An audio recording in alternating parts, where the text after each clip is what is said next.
All right, dear students, let's start today's session. This is Rishabh Jain. Welcome you all in today's class. We are going to start chapter number 14, that is prepositions, right? The vocabulary part we have already completed. In yesterday's session, we completed the vocabulary part. Today, what we have to do, we have to do the prepositions explanation part. है ना? We have to understand what actually the prepositions are. ठीक है? So first of all, let's read the definition from here. The word in, on, under, behind, between and in front of are prepositions. ठीक है, कौन कौन से हैं एक बार वापस से रीड करते हैं हम. In, on, under, behind, between, in front of. ठीक है, so these are some prepositions. ठीक है, और भी आएंगे, हम धीरे धीरे और भी पढ़ेंगे, but first of all here we have taken some examples, we have taken only few examples, right? Now, where we use prepositions, we use preposition to talk about where, यानी कि कहाँ पे. Where means कहाँ पे. Things, animals, people are. Means where are the things, where are the people, where are the animals. उनको answer करने के लिए हमारे को क्या यूज करने पड़ते हैं? प्रिपोजिशंस करने पड़ते हैं. Are you getting my point or not? जैसे अभी we will understand it with some examples as well. Before that let me highlight this word where. Where का आंसर जब भी मिलेगा डियर स्टूडेंट, वो कौन ही देगा? प्रीपोजिशन ही देगा. ठीक है, now where we use preposition. अब प्रीपोजिशंस को कहां पे यूज किया जाता है वो समझिए आप. They are called prepositions. इनको प्रीपोजिशंस इसलिए कहा जाता है because they are usually placed before a noun or a pronoun. इनको जनरली कहां लिखा जाता है डियर स्टूडेंट्स? इनको just a second. Yeah, here it is. Oh, okay. It is pronoun, right? ये एक सेकेंड ये स्टूडेंट्स.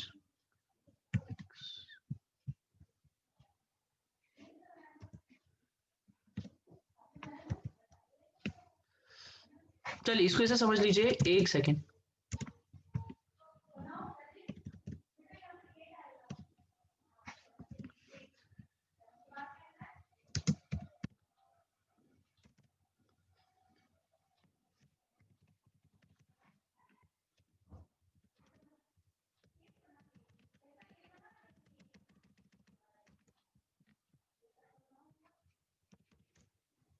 ओके, चलिए. तो ये प्रोनाउन हमारा यहाँ पे आ गया है. Before it was down side. चलिए ठीक है, आप समझिए इसको.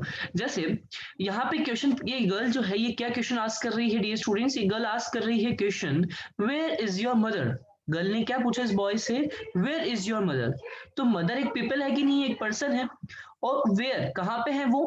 तो she is in the kitchen. Where का आंसर मिला हमारे को क्या? In, right? तो इन किसने आंसर दिया? इन जो है वो एक तरीके का प्रीपोजिशन ही है, राइट?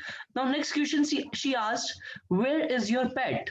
आपका पेट कहाँ पे है? Where is your pet?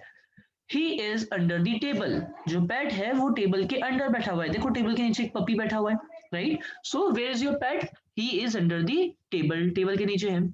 Now next question is, where is your bag. आपका बैग कहाँ पे है?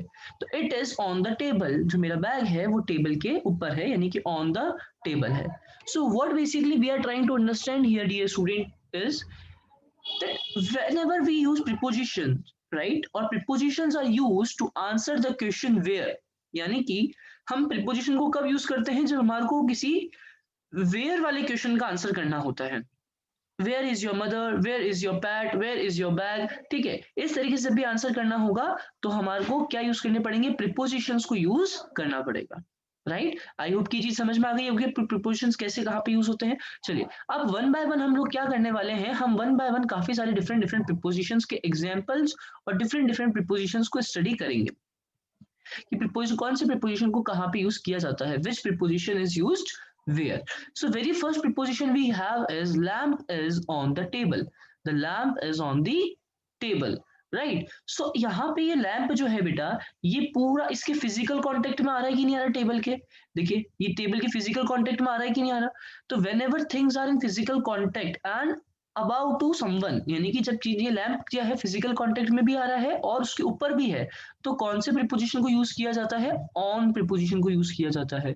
Which preposition is used? On preposition is used, right? इसको एक और एग्जांपल से समझ सकते हैं. लेट सपोज मैंने यहाँ पे बना दी है एक टेबल. क्या बना दी है? एक टेबल बना दी है, ठीक है? और यहाँ पे रखी हुई है एक बॉल. क्या रखी हुई है यहाँ पे, एक बॉल रखी हुई है इस तरीके से कुछ,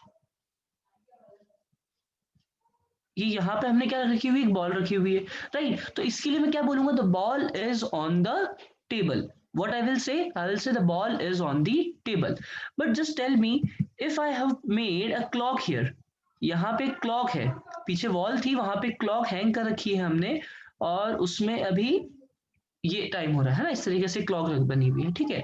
अच्छा आप बताइए, क्या क्लॉक के लिए ऐसे बोलूंगा कि clock is on the table,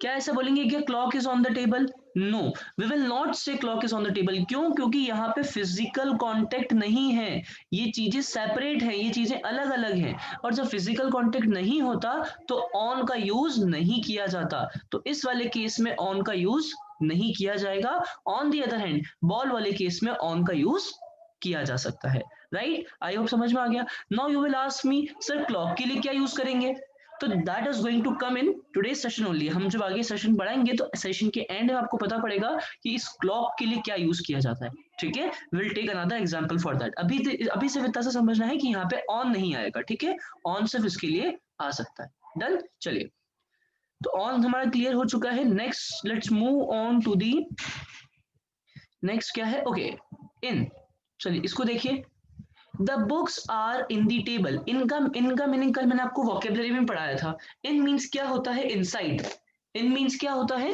inside, right. तो यहाँ पे हमने क्या देखा, इसको इस तरीके से समझिए डियर स्टूडेंट, इन मीन्स इनसाइड, तो बुक्स जो है वो कहाँ है, बैग के अंदर की तरफ है, बैग के इनसाइड है, तो हियर इज आवर बैग, ये हमारा बैग है कि नहीं है, और बैग के अंदर हमने क्या फिल कर रखी है, बुक्स फिल कर रखी है, ठीक है, green, purple, blue, pink, red, जो भी कलर है यहाँ पे सब यहाँ पे फिल हमने इसके अंदर कर रखे हैं, ठीक है। तो where are our clothes, where are our clothes, where I am asking, where, WHERE, where जब भी पूछूंगा तो आंसर प्रीपोजिशन में देना पड़ेगा, where are our clothes, the clothes are in the अलमीरा, यस और नो, राइट। तो where are your books, my books are in the bag, right. So whenever we ask where, है ना, जब कभी भी हम वेयर वाला क्वेश्चन पूछते हैं तो हम किससे रिप्लाई करते हैं, किससे रेस्पॉन्ड करते हैं, प्रीपोजिशन से रेस्पॉन्ड करते हैं, और यहाँ पे हमारा प्रीपोजिशन क्या है, प्रीपोजिशन क्या है डियर स्टूडेंट, इन, क्योंकि यहाँ पे बुक्स जो है वो बैग के अंदर रखी हुई है, बैग के अंदर रखी हुई है, जब भी चीजें अंदर रखी हुई रहती है तो उसके लिए इन का यूज किया जाता है, राइट।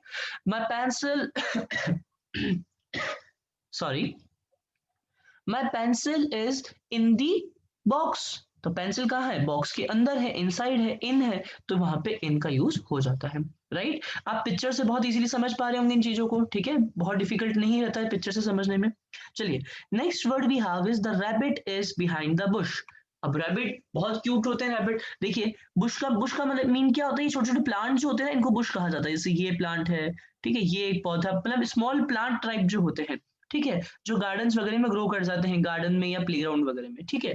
तो रैबिट क्या करा, रैबिट ने उसके बिहाइंड यानी कि पीछे की तरफ, behind means what, at the back side, yesterday also I told you in the vocabulary session, behind means at the back side, I told you just look at your back side कि पीछे क्या है आपके, behind के time पे याद आ रहा है ना आप लोगों को, यस। तो बिहाइंड मीन्स क्या होता है, बिहाइंड मतलब पीछे की तरफ, तो ये बुशेस जो हैं, ये बुशेस हैं यहाँ पे, इसके पीछे कौन हाइड कर रहा है, इसके पीछे कौन छुप गया है, ये रैबिट छुप गया है, तो the rabbit is behind the Bush, rabbit कहाँ है, बिहाइंड दी बुश, बिहाइंड मतलब पीछे की तरफ, राइट।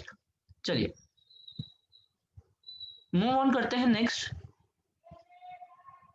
चलिए ये भी काफी इंटरेस्टिंग है, इसको भी देखिएगा। The milk bowl is between the cats, ये मिल्क का जो बाउल है ना बेटा, ये क्या है, इन दोनों कैट्स के बीच में है ना, this is first cat, this is second cat, इन दोनों के बीच में, इन दोनों के मिडिल में क्या है, बाउल है मिल्क का, तो the milk bowl is between the cats, between means क्या होता है, मिडिल ऑफ, है ना, मिडिल ऑफ समवन, यानी कि जब कभी किन्हीं दो चीजों के बीच में कोई थर्ड चीज आ जाती है, मिडिल में कोई चीज आ जाती है, उसके लिए बिटवीन का यूज किया जाता है, ठीक है। लेट सपोज यहाँ एक इरेजर रखा हुआ है, यहाँ एक शार्पनर रखा हुआ है, बीच में हमारे पास भी क्या है, एक पेंसिल है, बीच में क्या है, एक पेंसिल है, तो the pencil is between eraser and sharpener, the pencil is between eraser and sharpener in that way, right. यहाँ पे एग्जांपल से हम कैट और मिल्क के बाउल से समझ ही सकते हैं, ठीक है। चलिए मूव ऑन करते हैं नेक्स्ट पे, the mountains are behind the house, mountains are behind the house, here you can see that here is the house, ठीक है, काफी अच्छा हाउस है ये, राइट। और पीछे की तरफ क्या है, इसके बिहाइंड में आप क्या देख पा रहे हो, देखो इतने अच्छे अच्छे व्हाइट माउंटेन्स हैं, ठीक है। तो the mountains are behind the house, behind the house यानी कि हाउस के बिहाइंड, पीछे की तरफ क्या है, बड़े माउंटेन्स हैं, ठीक है। तो that is something like that. Behind का ऑलरेडी हम लोगों ने डिस्कस कर लिया था, ठीक है। The rabbit is behind the Bush, right, यहाँ पे भी बिहाइंड आ रहा था और यहाँ पे भी बिहाइंड आ रहा है, ठीक है। चलिए यहाँ पे एक और देखेंगे आप, the park is in front of house. ये जो पार्क है, ठीक है बेटा, ये जो पार्क है, ये पूरा का पूरा जो गार्डन है, ये पार्क जो बना हुआ है यहाँ पे, ठीक है, ये क्या है, हाउस के फ्रंट में है, हाउस के फेस जहाँ है, हाउस का फेस जिस तरफ है उस तरफ ये गार्डन बना हुआ है, उस तरफ ये पार्क बना हुआ है। The park is in front of house, यानी कि जो पार्क है ये हाउस के एकदम फ्रंट में बना हुआ है और एकदम फ्रंट में है। आप में से काफी सारे लोगों के घर के जस्ट सामने की तरफ यानी कि एकदम फ्रंट में क्या होगा, गार्डन होगा या पार्क होगा। तो आप क्या कह सकते हो, the garden is in front of our house, right, the park is in front of our house, right. Right now अभी आपके सामने क्या है, मोबाइल की स्क्रीन है, तो you can say that mobile screen is front of me, the laptop screen is front of me, right. तो आपको इन फ्रंट ऑफ मतलब समझ में आ गया, जब कभी भी कोई चीज सामने होती है उसके लिए इन फ्रंट ऑफ का यूज किया जाता है, right, these are very simple dear students, and if you understand these with pictures, है ना, जब आप इनको पिक्चर से समझते हैं तो these become more easy, ये और easy आपके लिए बन जाते हैं।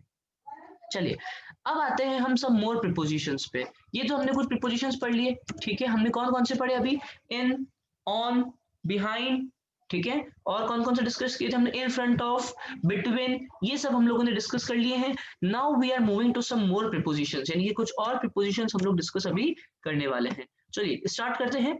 Okay, see this one, although you have saw the answer but still I'm trying to just, yeah, चलिए, the cat is dash the table. अब मेरी बात समझे, ऑन तो कब आता, जब ये कैट जो है वो यहाँ नहीं होकर के यहाँ बैठी होती, इस प्लेस पे बैठी हुई होती, तो ऑन आता, यस और नो। तो यहाँ पे ये ऑन तो नहीं आ सकता इस वाले केस में, यहाँ पे फिलिंग द ब्लैंक में ऑन आ सकता है कि the cat is on the table, will that be correct, no that will not be. Okay, under, well under comes, under तो आता है बेटा जब कोई चीज किसी के नीचे होती है, the cat is under the table, ये कैट इसके नीचे तो नहीं है, इसके नीचे भी नहीं है, यहाँ पे भी नहीं है, अंडर मतलब नीचे की तरफ भी नहीं है, राइट। ये कैट क्या है, नियर है, यानी कि एकदम पास में बैठी हुई है, किसके, near the table, the cat is near the table, table के पास में कैट है, यस और no, the cat is near the table, यानी कि जो टेबल है उसके पास में कौन है, उसके पास में कैट है, यानी कि नियर में कैट है। So what we will do, यहाँ पे आप देखेंगे the cat is near the table, यहाँ पे क्या लिखा हुआ है हमने, near the table, right. So near will be the correct answer. I hope you are getting, near मतलब क्या होता है, पास में होना, नियर मतलब क्या होता है डियर स्टूडेंट, पास में होना, राइट। आप लोगों को समझ में आ रहा होगा, आई थिंक पिक्चर से और क्लियर हो गया है। ऑन कब आता, जब ऊपर होता, अंडर कब आएगा, जब नीचे होगा, और ऑन नियर कब आएगा, जब पास में होगा, यानी कि जब बिल्कुल नियर बाय होगा, पास में होगा, क्लोज बाय होगा, ठीक है। चलिए नेक्स्ट मूव ऑन करते हैं हम लोग, the butterflies are flying over the flowers. जो बटरफ्लाइज हैं, ये बटरफ्लाइज जो हैं, ये one, yellow, red and black, ठीक है, black and blue, red and black, ये बटरफ्लाइज जो हैं ये क्या कर रही हैं, flying over the flowers, flowers के ऊपर फ्लाई कर रही हैं, क्या कर रही हैं, फ्लावर्स के ऊपर फ्लाई कर रही हैं। तो यहाँ पे हम लोग क्या बोलेंगे इनके लिए, ओवर का यूज करेंगे, ठीक है, क्योंकि ये क्या कर रही हैं, फ्लावर्स के ऊपर फ्लाई कर रही है, पूरा का पूरा फ्लावर बेड है, यहाँ पे इतने सारे फ्लावर्स हैं उनके ऊपर फ्लाई कर रही है। अच्छा, ये कांटेक्ट में होती तो क्या करते हैं हम, अगर ये बटरफ्लाई इसके कांटेक्ट में होती तो, the butterfly is sitting on the flower, on का यूज करते हैं वहां पे, क्यों करते हैं ऑन का यूज, क्योंकि वो फिजिकल कांटेक्ट में आ जाती। बट यहाँ पे तो ऐसा फिजिकल कांटेक्ट है नहीं, यहाँ पे तो टच हो नहीं रही है इनके, और टच नहीं हो रही है तो ऑन का यूज किया जाएगा, ठीक है। यहाँ पे ऑन का यूज नहीं किया जाएगा, यहाँ पे ओवर का यूज किया जाएगा, ठीक है। इस बर्ड के लिए आप कह सकते हो, ये वाली जो बटरफ्लाई है इसके लिए आप कह सकते हो ऑन, क्योंकि यहीं पे बैठी हुई है इसलिए ऑन कह सकते हो। अदरवाइज इन तीनों के लिए तो आपको क्या कहना पड़ेगा, ओवर का यूज करना पड़ेगा, किसका यूज करना पड़ेगा, ओवर का यूज करना पड़ेगा, ठीक है। आई होप कि आपको समझ में आया कि ओवर भी कहाँ पे यूज किया जाता है, जब कोई चीज ऊपर होती है, ठीक है। चलिए अब समझते हैं अबाव को। ये जो अभी हमने थोड़ी देर पहले डिस्कस किया था ना कि ये टेबल है और टेबल के पीछे वॉल पे क्लॉक रखी हुई है या क्लॉक हमने वॉल पे हैंग कर रखी है, तो बताइए उसके लिए क्या यूज होगा? उसके लिए बेटा अबाव यूज होगा। क्या यूज होगा? अबाव यूज होगा। क्यों? क्योंकि वो ऊपर है और फिजिकल कांटेक्ट में भी नहीं है। ठीक है, वो फिजिकल कांटेक्ट में भी नहीं है। तो the clock is above the door. यहाँ पे आप देखो ये डोर है कि नहीं है? पूरा का पूरा ये डोर है और इसके जस्ट ऊपर देखो आप क्या है? यहाँ पे एक क्लॉक बनी हुई है बड़ी सारी, है ना? इतनी बड़ी यहाँ पे क्लॉक बनाई हुई है पूरी इन्होंने। ये पूरी की पूरी बड़ी सी क्लॉक बनाई हुई है। This is the clock. तो क्या ये टच हो रहे हैं क्या आपस में एक दूसरे के? डियर स्टूडेंट्स, क्या ये टच हो रहे हैं या इनमें गैप है, इनमें सेपरेशन है? सेपरेशन है ना? डिफरेंस है, यहाँ पे सेपरेशन है। तो जब सेपरेशन होगा तो क्या यूज किया जाएगा? अबाव का यूज किया जाएगा।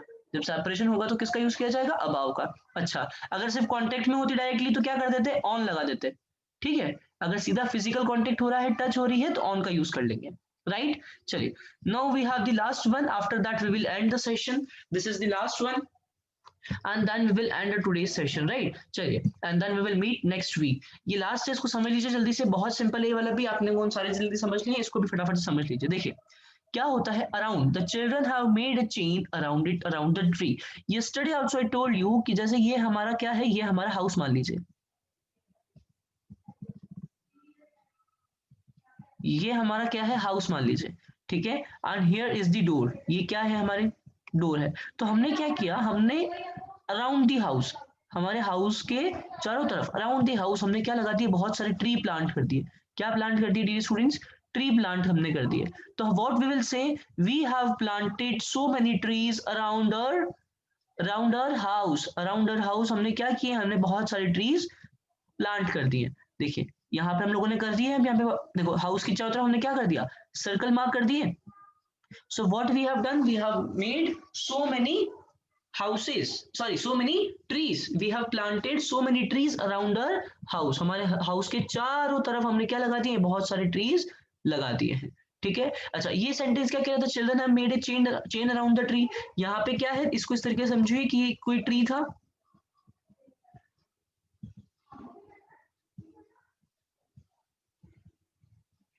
है ना? ये ब्यूटीफुल सा ट्री मैंने बता दिया आपके लिए। ठीक है, नाउ अंडरस्टैंड। यहाँ पे कुछ बच्चे थे, ये this is first child, this is one child. ठीक है, इन्होंने अपने हैंड को एक उधर से और एक इधर से ले लिया है। Here we have another one, here we have another one. और पीछे भी एक क्या है? एक चाइल्ड है। उन्होंने क्या किया? पूरी की पूरी चेन बना दी है। कहाँ पे? इस ट्री के चारों तरफ। इस ट्री के चारों तरफ उन्होंने क्या बना दी है? एक चेन बना दी है। तो जब चेन बन जाएगी तो उन्होंने पूरा ट्री कवर कर लिया कि नहीं कर लिया? पूरा ट्री कवर कर लिया। जैसे हमने हाउस को कवर किया था वैसे बच्चों ने ट्री को कवर कर लिया। तो उसके लिए क्या यूज करेंगे? अराउंड का यूज करेंगे डियर स्टूडेंट्स। किसका यूज करेंगे? अराउंड का यूज करेंगे। राइट, तो ये सारे एग्जाम्पल्स थे बेटा आपके, ये सारे आपके क्या थे?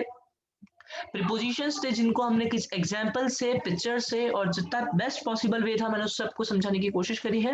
एंड आई होप कि आपको समझ में भी आए होंगे। Right, so next week we will meet some with some more examples and with some more prepositions, है ना? नेक्स्ट वीक में हम लोग और भी सारे एग्जाम्पल्स और भी सारे prepositions हम लोग डिस्कस करेंगे। Right, so for today that's all. Thank you everyone for attending the session. Bye bye, have a great day.